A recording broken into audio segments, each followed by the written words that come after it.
친밀감, 일치감, 마인딩, 연대의식에 대해서 말씀드리겠습니다. 친밀감이라는 것은 친하다라는 감정입니다.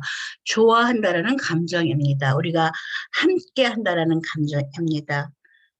이것은 부부간에 굉장히 중요한 문제를 만들어냅니다. 인간관계에서도 중요하지만 가장 친밀감을 필요로 하는 사람들이 부부이기 때문인 것입니다. 그 친밀감 때문에 또 우리는 결혼을 하는 것입니다. 친밀감은 온전히 나와 다른 사람들과 하나님과 연결되어 있어야 됩니다. 총체적으로 온전히 건강하게 연결되어 있다면 좋지만 그렇지 못한 경우도 많기 때문에 또 친밀감을 어떻게 만들어야 되는지 모르는 사람들도 많습니다. 우리가 먼저 자신의 감정에 충실하고 정직하지 않으면 남과의 친밀감, 일치감을 이룰 수가 없습니다. 많은 사람들이 자기 감정에 정직하든가 충실하지 못한 경우가 있습니다. 자기가 누군지 모르는 경우가 많기 때문인 것입니다. 우리는 왜 친밀감을 필요로 하는가? 관계를 갖기 위해서 창조된 존재입니다. 홀로 설 수 있는 사람, 홀로서기라는 시가 있지만 홀로 서서 영원히 살 수 있는 사람은 없기 때문입니다. 건강한 삶을 살기 위해서는 건전한 연대, 친밀감, 일직함이 필요합니다. 우리는 소속감, 연대감 없이 혼자 살 수는 없기 때문인 것입니다. 건강한 연대감을 건강한 사람과 건강한 방법으로 만들지 않으면 불건강한 사람과 불건강한 방법으로 연대감을 만들게 되고 후유증을 느끼게 되는 것입니다. 친밀감이 없다, 연대감이 없다는 얘기는 상대가 또는 내가 내 해야 할 역할, 상대의 역할들을 하지 못하기 때문인 것입니다.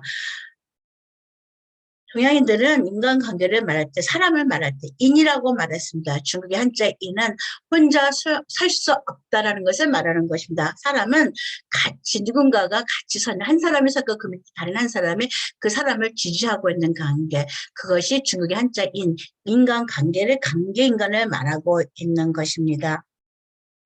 친밀감을 필요로 하는 부분들은 5가지로 나눠져 있습니다. 영적인 친밀감, 지적인 친밀감, 사회적인 친밀감, 신체적인 친밀감, 감정적인 친밀감입니다. 부부 사이에 이 5가지가 다 있는 경우는 되게 드뭅니다. 몇 개, 2~3개 있습니다. 그리고 어느 쪽은 아주 좋고 어느 쪽은 아주 나쁘든가 그런 모습을 보이지만 그래도 그냥 친한 것이 아니라 왜 친한지를 좀 더 부부관계에서 친밀감을 분석하실 수 있다면 부족한 부분들을 좀 더 노력해서 높은 점수를 올릴 수가 있을 것입니다. 친밀감이 있는 부분은 귀여운 부부입니다. 닭살 부부입니다. 유치한 것도 같이 하는 부부입니다. 선남 선녀로 깨끗해 보이고 멋있어 보이고 잘 살고 교육도 좋지만 어떤 부분은 보고 있으면 냉랭합니다. 차갑습니다. 연대감이 없다라고 보입니다.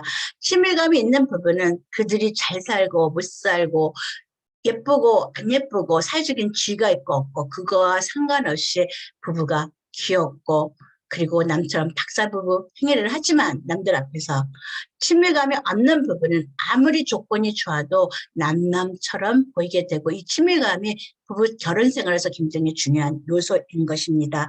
영적인 친밀감과 연대의식은 같은 종교인, 같은 가치관 이런 것들이 중요합니다. 같은 종교인끼리 결혼하는 것이 갈등을 좀 더 줄일 수가 있습니다. 너무너무 사랑해서 종교를 넘어서 하고 극복하시는 분도 있고 또 극복 못하시는 분들도 있습니다. 영적인 친밀감은 또 같은 종교라서 이루어지는 것이 아니라 그 영적인 그 수준이 어디냐에 따라서 또 갈등을 일으키기도 합니다. 아내는 3일 교회 가고 싶고 봉사하고 싶고 헌금 드리고 싶은데 남편은 일주일에 한 번 가고 싶다. 그러면은 또 헌금도 드리고 싶지 않다. 그러면 당연히 그 갈등을 느끼게 됩니다. 다른 부분에서 부족한 친밀감을 가져도 영적인 부분에서 유대감이 깊은 부부들은 그것을 극복해 가는 경우가 많습니다. 지적인 친밀감은 지식 수준을 말하기도 하지만 지식 수준보다는 방향을 말합니다. 어느 방향의 학문을 더 좋아하는가, 어느 방향의 것들을 좋아하는가.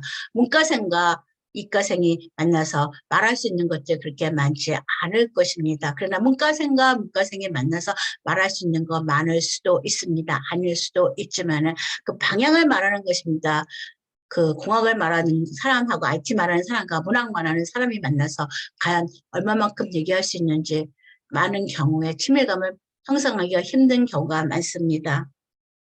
사적인 친밀감과 연대의식은 부부가 만나는 친구가 어떤 사람이냐입니다. 남편이 만나는 친구를 아내가 전혀 모르고 아내가 만나는 친구를 남편이 전혀 모르는 경우도 있고 아내가 만나는 친구가 남편이 가서 얘기할 수 있고 남편의 친구가 아내가 갈 수 있고 또 남편의 친구와 아내의 친구가 같이 모여서 그 모임을 할 수도 있고 이것을 볼 것 같으면 남편의 친구에 대해서 아내의 친구도 얻을 수 있는 이런 관계들이 사회적인 친밀감이 있느냐 없느냐를 말하는 것입니다.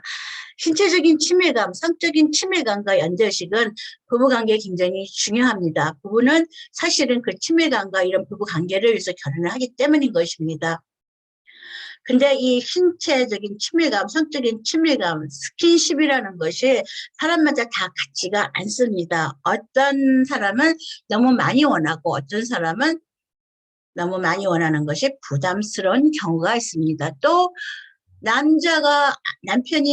남자친구가 여자친구한테, 아내한테 만져줄 때, 스킨십 할 적에 여자가 화를 내는 경우도 있습니다. 분노하는 경우도 있습니다.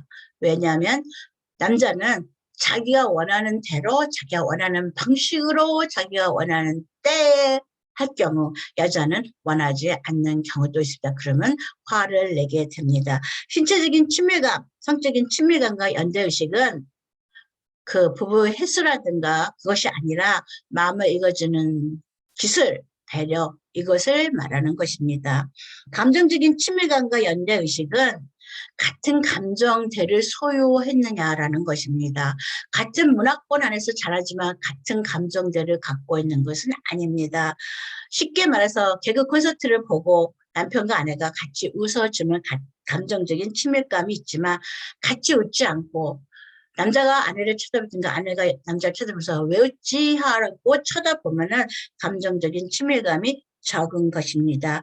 사적인 친밀감, 영적인 친밀감, 지적인 친밀감, 신체적인 친밀, 성적인 친밀감, 감정적인 친밀감이 5개의 파일로 됐을 때 다 있는 경우도 있겠지만 많은 경우 결여되어 있을 것입니다. 그러면 어느 부분이 더욱더 우리가 노력해야 되는가를 생각해 보시고 그 방향에 대해서 노력을 하면은 좀 더 친밀감을 이루고 친해지고 좋아지는 감정들을 만들어낼 수가 있는 것입니다. 부부간에 서로 연결감이 있고 친밀감이 있으면은 늙어서까지도 좋은 부부관계, 귀여운 부부가 되고 친밀과 일직감을 찾고 처음에는 좋아서 시작했는데 상실해 가게 될 경우에는 나중에는 감정이 이혼하고 정서적인 이혼이 일어나게 되면 법적인 이혼이 일어나지 않는다 할지라도 서로가 서로를 쳐다보면서 할 말이 없는 부부가 되고 차갑고 냉랭하게 됩니다. 그래서 나중에는 부부간에 아내가 얘기를 하면 남편이 바깥으로 나가시든가 아니면 아내가 벽에 대고 얘기하든가 이런 느낌이 든다라고 말할 적에 이 친밀감이 자꾸 상실되어 가는 경우를 말합니다. 그래서 친밀감이 상실된 부부는 이렇게 중년에는 차가운 부부, 냉정한 부부가 되고 이혼을 하지 않고 결혼 생활을 유지할 것 같으면 노년에는 말하시는 것이 우리는 말만 하면 싸워. 그렇게 말하시는 부부가 되고 또 심하면 그 친밀감을 상실한 부부가 나중에는 항원 이혼으로 가는 경우가 많습니다. 부부는 남들이 뭐라고 말해도 사회적인 그 규범 안에서 남한테 해가 되지 않는다면 같이 할 수 있는 것이 좋은 것입니다. 부부가 친구가 한밤중이라도 놀러 가자라는 전화가 왔을 때 남편이 가겠다. 그러면 아내는 나는 잠자겠다 이러는 부부도 있고 남편이 친구가 가자 그래서 나도 간다. 그러면 아내도 나도 가자 하는 부부가 있습니다. 친밀감을 어떻게 이루냐라는 것은 굉장히 중요한 문제입니다. 친밀감을 이루기 위해서는 개인적인 정직성이 필요합니다. 자기 감정이 우리는 굉장히 정직하지 않습니다. 내 감정을 모르는 경우도 있고 또 부끄러워서 표현하지 못하는 우리의 문화이기 때문입니다. 나의 문화가 아니기 때문입니다. 자신에 대한 이해 통찰력도 적고 또 남한테 진정한 자신의 모습을 보이는 것을 잘 못할 경우도 있습니다. 수치의 문화, 그 속에서 성장하다 보면은 자신의 표현이 잘 안 돼서 뭔가를 뭐 하려고 물으면은 I don't know, 나 모른다라고 말하게 됩니다. 주는 대로 먹는다라고 말하게 됩니다. 그것이 아니라는 얘기입니다.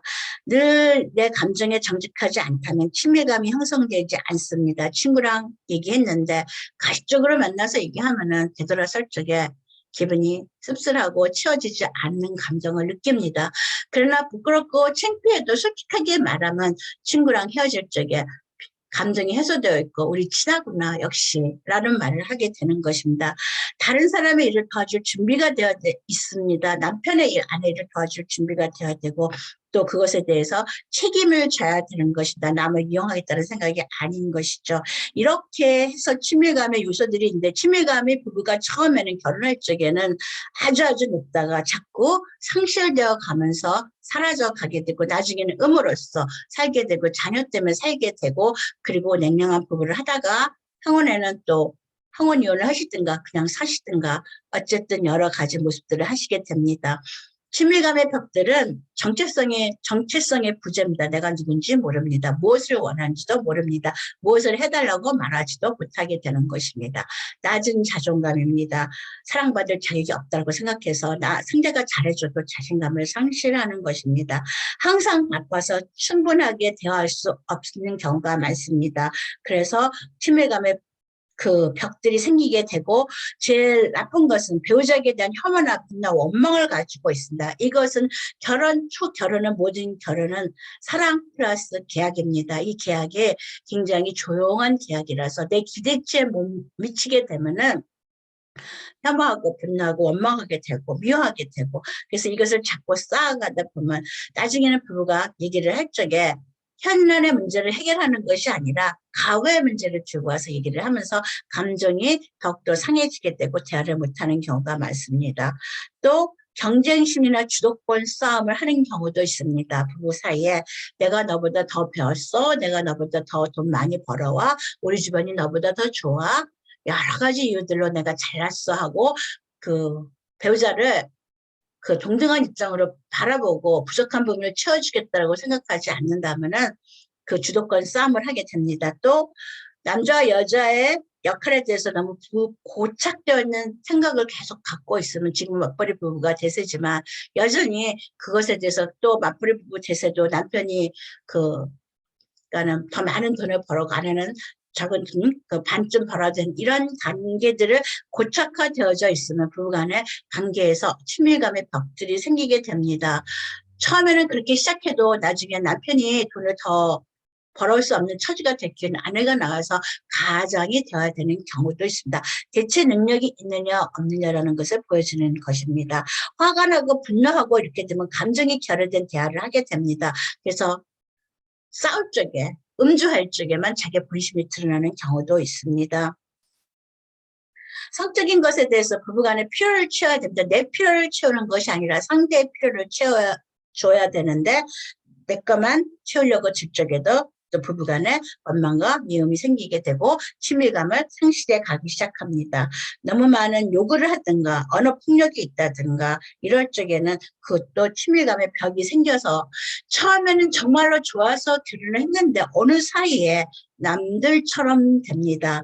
그래서 옛날에는 남들처럼 살았는데 지금은 그렇게 살아내지 못하는 부부들이 되게 많습니다. 옛날에는 관계가 없어도 부부 유별입니다. 그래서 따로 쓰고 안방, 사랑방 따로 쓰고 살 수 있지만 지금은 그렇게 살면 그것은 다 거의 이혼으로 끝나는 경우가 많습니다. 경제적인 이유 때문에 자녀 때문에 결혼이 묶여있는 경우도 있지만 정서적인 이혼이 일어나서 법적인 이혼과 똑같은 그 후유증을 자녀한테 자신의 인생에 남기는 경우가 많은 것입니다.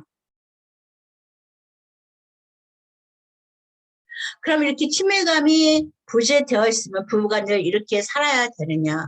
그렇지는 않습니다. 우리 사이에 친밀감이 되게 좋았었는데 어느새 살다 보니 자녀 교육이라든가 경제적인 문제, 또 이런 직장 이런 문제로 인해서 친밀감이 사라졌다라고 느껴지고 냉랭해졌다라고 느껴지게 되면 중년의 나이에 이런 일이 생기게 된다면 다시 친밀감에 식어져 있고 사라져가는 친밀감을 다시 만들어내는 것이 중요합니다.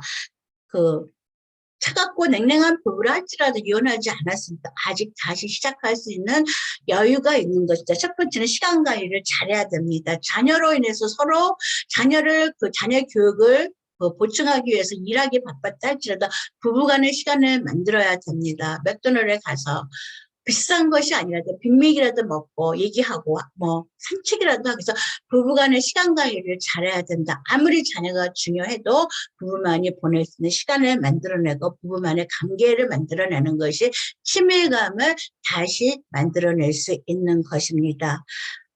은혜와 용서의 관계가 필요합니다. 지나간 날들을 이제 다시 되돌릴 수 없고 상대가 몰라줘서 화가 났다 할지라도 이미 그것은 지나간 것입니다. 그 지나간 날들의 잘못되면 이미 피해를 봤는데 그것을 지금까지 들고 있으면서 계속 피해를 본다라는 것은 이중적인 피해를 보니까 오히려 손해인 것입니다. 그러므로 지나간 것들에 대해서 더 이상 집착하지 않고 은혜와 용서의 관계로서 바라보는 것이 중요합니다. 그럴 수도 있지. 분노하시기보다는 다른 곳에 가서 감정을 해소하는 것이 더 중요할 것입니다.